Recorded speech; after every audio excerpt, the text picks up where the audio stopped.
Well, for those who couldn't make it to church today, one of the things that we did during the church service was just gave a time for us to discern the scriptures that come to mind.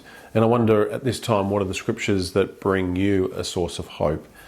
You could think of reading through some of the various different Psalms and hearing about how people cry out to God in their time of trouble.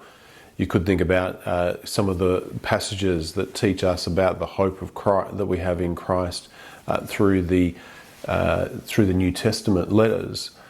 But perhaps one thing that I just leave you with is how Jesus calms the storm.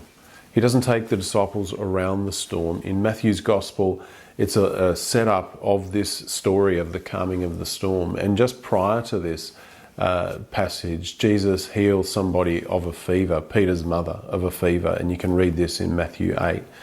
And in this story, Jesus heals people, and it tells us that Jesus has power over sickness. Jesus has power over the demons. Jesus has power over creation itself. And Jesus has power over all of these things because he is the God who creates.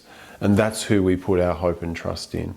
So I encourage you to keep reading the scriptures, keep reading the Bible, find things that give you meaning at this time, and encourage one another. And if you have a Bible verse that's meant something to you, then perhaps send it to your small group, or send it to somebody via text message, or perhaps post it on your social media so that other people can be encouraged at this time.